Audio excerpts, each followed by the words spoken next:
As the judge looked over the evidence, his eyes widened and mouth fell open.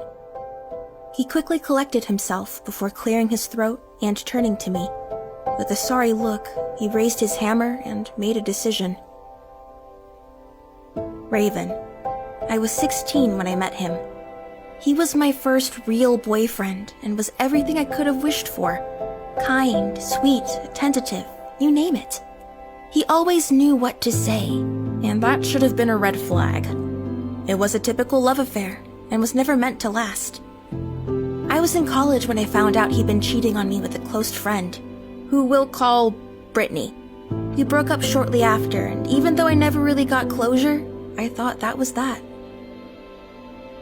Flash forward to 3 years later, and I receive a Facebook notification telling me I've been added to a group with all my former classmates from high school. Apparently, they were planning a reunion for old time's sake. I didn't really want to go since all my memories of high school were linked to Raven, but that was until the school's former president specifically reached out to me, stressing how everyone would really appreciate it if I showed up and blah blah blah. Fine, whatever. I'll go if it means I never have to talk to or see these people again. After all, how bad could it be? Apparently, very bad. I show up and find out almost immediately that it's not just a high school reunion, but a surprise going away party for Raven. What the? He and his family were moving to Canada, apparently. So I guess it was time to get wasted. Really, really wasted. The party was full-blown now, and the next part is pretty hazy. But that's when I saw him. My vision was blurred, but I could recognize his figure anywhere. Raven. Then, to my horror, he began walking straight towards me. Is he coming to gloat, to tell me I'm not welcome, or to, dare I say it, apologize? Nope, he was just out of it, but not enough to tell me. You left without a word. Was he blaming me? But to my surprise, he confessed. He never had closure. It was too little too late, but it's whatever, I lied. Next thing I know, he's buying me a drink. I rest my eyes for what feels like 5 seconds, and suddenly, we're in the middle of kissing. I wake up in his bedroom. We did it last night. And I needed a shower. Not because I was dirty, but because I felt dirty. Somehow, naive as I was, I tried to convince myself that this was what closure looked like. With him still asleep, I slipped out of his bed, down the stairs, and out of his house. He was leaving in a few days, weeks, I don't know. We left on better terms this time, right? Probably. So again, I thought that was that. The chapter of my life featuring Raven would finally come to an end. Until one day, on Facebook, I see a picture of him. He was in a suit and it was professionally taken. My world stopped. He was getting married. With Brittany! He was with her when we slept together! He cheated again! The first time he cheated on me with her. Now he's cheated on her with me. Unbelievable! How do people like Raven even exist? People that are just so sleazy, greasy, and slimy. I don't know what I ever saw in him. But at the same time, I was also grossly fascinated by him. I wanted to watch him get what he deserved. So I did what anyone would do, stalk his Facebook every day for the next couple of weeks.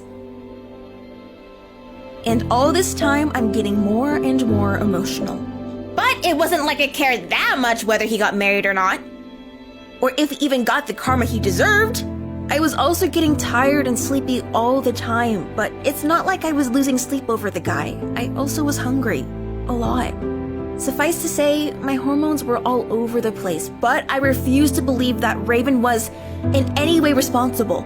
Weeks of stalking, and I've now figured out the venue, his best man, his wedding day, in 7 days. That's when I realized I had missed my period. I go to the doctor and she confirms my worst nightmare. I'm pregnant. 3 months pregnant! It can only be his and he needed to know! I cried and cried. I cried because he got me pregnant. I cried because he married the girl that he cheated on me with. I cried because I am carrying his illegitimate child. I cried because even if I don't love him anymore, I want him to be in my child's life. I cried so much that I shouldn't have even driven, but I drove home anyway. I wrote him a message, and with it, a sonogram of our child. Just because we slept together that one time doesn't mean your child is mine. He might have been right. If I had been with anyone else but him. But I hadn't. He was my first and only. I told him that, but he was either in denial or didn't care. He was happy now and wanted nothing to do with me. Oh, how the tables had turned. I was heartbroken. Not only for myself, but for my child. This little innocent baby that we made from a drunken mistake.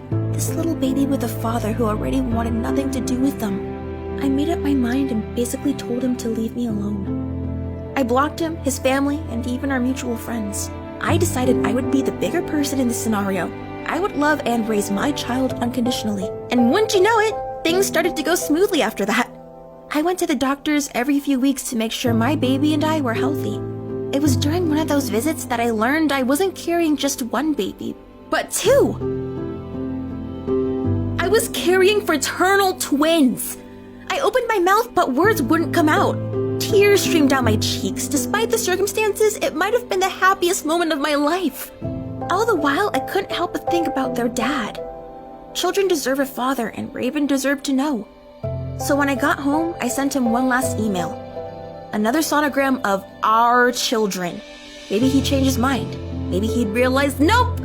He told me nothing would change his mind about this whole situation, the babies, and me. He called me a liar, a homewrecker, and sick. And that's when I started to have terrible cramps. His harsh words were taking a physical toll on me. I needed a break from him, at least until my babies were born. Following my doctor's suggestion, I moved back in with my family, and even though it was hard on them at first, they came around and accepted me, which is more than I can say about Raven. And finally, on July 10th, 2017, I gave birth to my son and daughter, Charles and Kira. He looked like me, and she like her father. My parents helped take care of them while I went back to work. You know, to be a good mother and support them. But supporting two children, emotionally, mentally, financially, is very different from how I thought it would be. I needed Raven, and I wasn't the only one who knew that. My meddling mother, bless her heart, had been talking to lawyers about child support. Apparently, all they needed was proof. Proof that he's the father. But I wasn't the only one with a mother determined to help her child. Raven also brought along his mother, who was like her son, as slippery as she was rich. She and Raven stared at me up and down as I walked into court, clearly annoyed that I was wasting their precious time.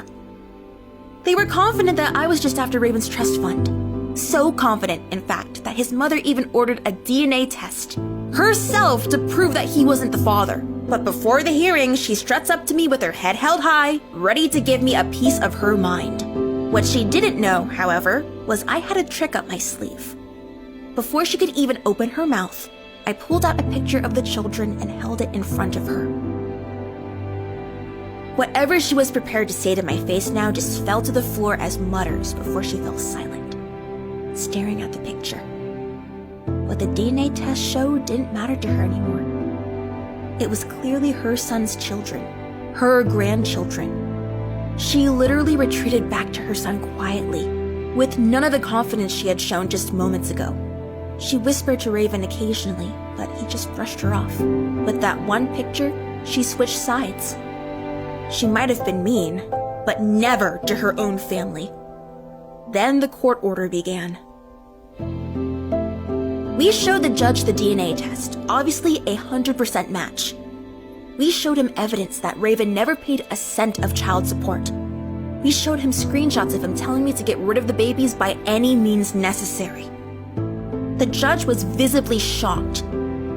All the other nasty things he said to me probably didn't help either. Raven was now shaking with fear and anger. The sweet-talking, arrogant persona that he tried to pull off was now a nervous wreck. The judge decided he'd need to pay child support every month until the children were 18. Or until I no longer needed it to raise them. For the first time in his life, Raven was speechless. As if he didn't see it coming. His mom? Well, she almost looked relieved. My guess is she wanted to stay in contact with her grandchildren in some way. Well, good luck with that. If Raven's any indication, she has no idea how to raise children. So there's no way I trust any of them with my babies. That's right, my babies. I got 100% of custody, while Raven has to pay 90% of child support. Finally, it was over. Justice had been served. I was over the moon. He would never be able to get to me or them ever again. The kids are 3 now, and I'm with the guy I used to work with. He's kind, genuine, and most importantly, he loves my kids like they're his own. He recently proposed and we're getting married in December, which will, according to him, finally allow him to officially adopt Charlie and Kira. And Raven, thank you for giving me 2 beautiful, smart, and compassionate children. For that, I forgive you.